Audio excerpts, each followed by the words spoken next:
आपका स्वागत है एक और नई हॉरर स्टोरी में। यदि आपको कहानी पसंद आए तो चैनल को सब्सक्राइब जरूर करना।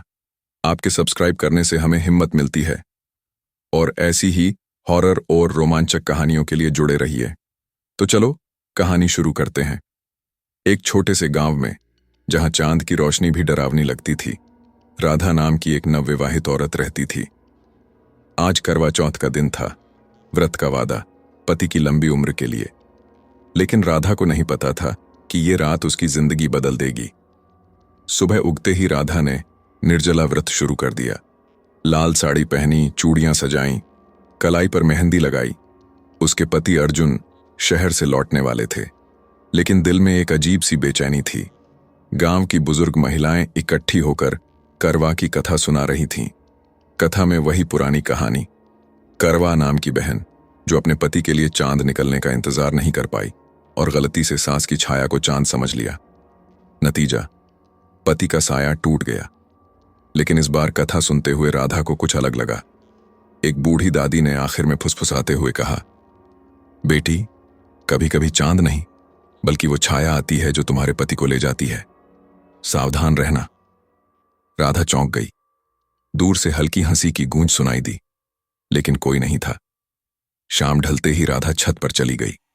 सारी औरतें थालियां लेकर चांद का इंतजार कर रही थीं। हवा में ठंडक घुलने लगी। राधा की सास ने उसे एक चांदी का करवा दिया जिसमें छोटा सा दिया जल रहा था। इसे देखकर चांद ढूंढना, उन्होंने कहा। राधा ने करवा को आंखों से सजाया जैसे कथा में होता है। लेकिन जैसे जैसे रात गहराई, चांद कहीं नजर नहीं आया। आसमान में बादल छा गए थे। अचानक एक ठंडी हवा का झोंका आया। राधा ने महसूस किया कि उसके कंधे पर कोई हाथ रखा है। मुड़कर देखा तो कोई नहीं, सिर्फ छाया, लंबी, काली, जो दीवार पर नाच रही थी। अर्जुन, राधा ने पुकारा। जवाब में सिर्फ हंसी की एक गूंज। गांव की औरतें भी बेचैन हो गईं। एक ने कहा, यह करवा की छाया है, जो गलती करती है वो आ जाती है। राधा का गला सूख रहा था। भूख प्यास से चक्कर आ रहे थे, लेकिन व्रत तोड़ना मतलब पति का अहित। तभी दूर से घोड़े की टापें सुनाई दीं। अर्जुन लौट आया था। राधा की आंखों में खुशी के आंसू आ गए। वह दौड़कर नीचे गई। दरवाजा खोला तो अर्जुन खड़ा था, लेकिन उनकी आंखें खाली थीं। चेहरा पीला, होंठ काले। चांद निकला? अर्जुन ने पूछा, लेकिन आवाज उसकी नहीं लग रही थी। राधा ने थरथराते हाथों से सिरगी से पानी पिलाया। अर्जुन ने मुस्कुराया, लेकिन मुस्कान में दांत चमक रहे थे, नुकीले, जानवर जैसे। मैंने चांद देख लिया, राधा ने झूठ बोला, डर से। अचानक कमरे की लाइटें झिलमिलाईं। अर्जुन का चेहरा बदल गया। उनकी जगह एक काली परछाई खड़ी थी, करवा की छाया जो कथा से निकल कर आ गई थी। तूने इंतजार नहीं किया, परछाई ने कहा। अब तेरा पति हमेशा के लिए मेरा है। राधा चीखी। बाहर गांव की औरतें दौड़कर आईं, लेकिन देर हो चुकी थी। अर्जुन का शरीर ठंडा पड़ चुका था। उसके गले पर निशान करवा के थाले जैसे। सांस रो पड़ी। क्या हुआ अर्जुन? राधा पागल हो गई। छाया, करवा की छाया, मैंने चांद नहीं देखा, वो आ गई। फ्लैशबैक में कथा का सीन लौट आया।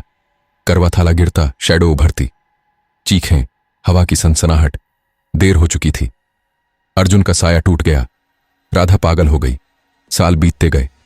हर करवा चौथ को राधा छत पर चढ़ जाती, चांद ढूंढती, लेकिन चांद की जगह हमेशा वही छाया नजर आती। वह फुसफुसाती, चांद मत देखना, छाया देख लेगी। और गांव में एक नई कथा बन गई, करवा चौथ की वो विधवा जो अपनी छाया से डरती है। आज भी अगर कोई औरत व्रत तोड़ दे तो राधा की आत्मा आकर फुसफुसाती है, चांद मत देखना, छाया देख लेगी। आपको यदि हमारी कहानी अच्छी लगी हो तो कमेंट करें, वीडियो को लाइक, शेयर और चैनल को सब्सक्राइब जरूर करें। यदि आपके पास भी कोई सच्ची कहानी या घटना हो तो उसे हमारे साथ शेयर करें, हम उसे जरूर सुनाएंगे।